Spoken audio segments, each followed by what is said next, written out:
Hi everyone, this is Brendan from LemCoach. Today I want to walk you through some of the most common mistakes that teams make when using Trellus, and more importantly, how to fix them. If you're using Trellus for call coaching, objection handling, or sales practice, it can be a powerful tool. But I've seen a pattern. Most teams don't struggle because the software is bad, they struggle because of how they use it. So let's break it down.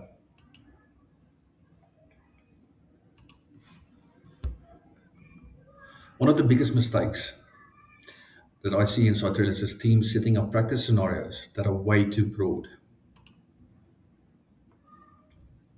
For example, handle a pricing objection, pitch the product, or respond to hesitation. Those examples sound fine at first, but here's the problem. If your ICP is enterprise, SaaS founders in fintech, and your rep is practicing against a vague, generic buyer, they're not building real muscle memory. Inside Trellus, it's very easy to spin up scenarios quickly, but speed can become a trap. So what happens when scenarios are generic? Your reps give surface level answers. Objections feel unrealistic. Practice doesn't translate to live calls, and coaching becomes abstract. Right, so how do we fix that in Trellis? When creating a scenario, define the exact ICP, the industry, the company size, role, and even urgency level. Two, add a real objection language pulled from the gong of real calls. Three, include context like budget pressure, timeline pressure, or internal politics. And four, rewrite prompts to match the tone of your real buyers. So instead of handling pricing pushback, try you're speaking to the VP of sales at a 50-person B2B SaaS company who says your pricing is twice what they're trying to pay for, really. And the CFO is already pushing back. That specificity changes everything. Trellus actually allows you to edit and customize your scenarios. Use that power, don't leave it generic. Mistake number two that I see is that people run simulations on Trellus.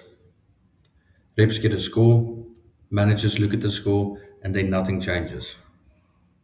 This happens when we measure scores without a coaching action plan. A score alone does not create improvement.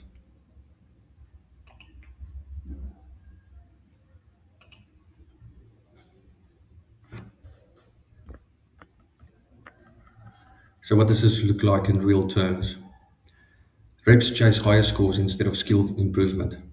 Managers review dashboards but don't assign targeted drills. And coaching becomes reactive instead of structured. Trellus provides scoring insights, but it's up to you to translate that into behavior change. So after every simulation, identify a core weakness.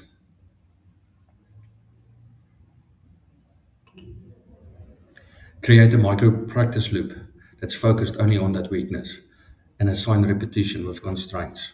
For example, if the rep struggles with closing, run 5 rapid fire closing only drills.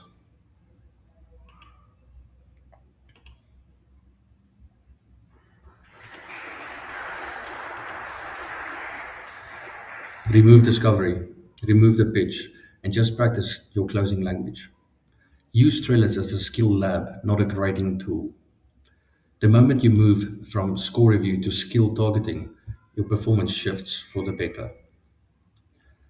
Third mistake is no cadence. Reps practice once and then stop. And this can be a silent killer. A team runs Trellis during onboarding. Reps practice for a week and then it disappears.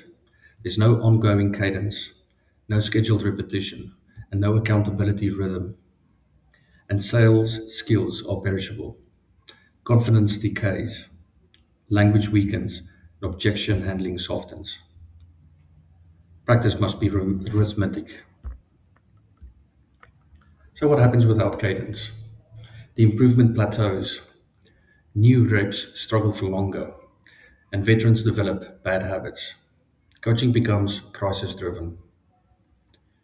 So, Trellus works best when it's part of a weekly system. To fix this, set a structured cadence. For example, Monday, objection handling drills. Wednesday would be discovery simulations. And Friday, closing or negotiation scenarios. Also, keep your sessions short, between 15 to 20 minutes, with a high repetition rate and focused themes. Use thrillers as a weekly gym, not a one time workshop. When practice becomes predictable, skill compounds. All right, so let's look at how to fix these three things.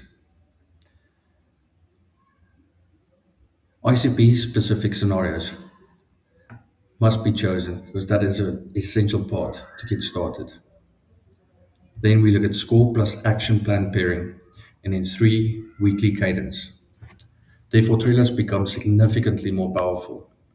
But there's still one more layer that most teams miss: personalization and structured repetition baked directly into the system.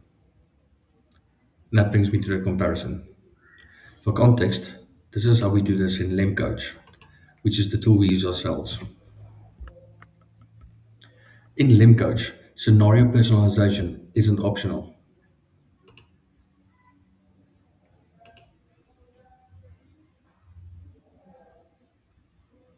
When you create a simulation, you actually define the ICP, the biopsychology, deal stage, and skill focus. The tool nudges you towards specificity. Second, cadence is not manual. You assign practice cycles, the system tracks repetition, and managers can see consistency, not just scores.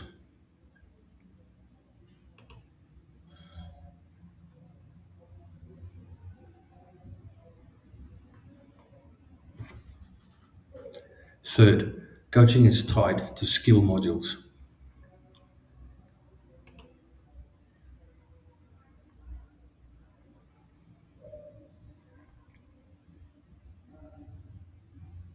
It becomes you struggle with layered objections, and here's a drill path. That removes the friction for managers.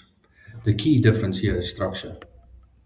Trailers gives you flexibility, but LemCoach emphasizes guided systems. Both can work, but only if you use them intentionally. Right, so final thoughts. Trailers isn't the problem. Generic practice is. Score, objection is. And inconsistent cadence is. If you fix those three mistakes, you will see immediate improvement and rep confidence and call quality. And if your goal is structured repetition, ICP alignment, and built in coaching loops, well, I wouldn't look further than LemCoach myself. If you want to see this approach in full, LemCoach is linked below.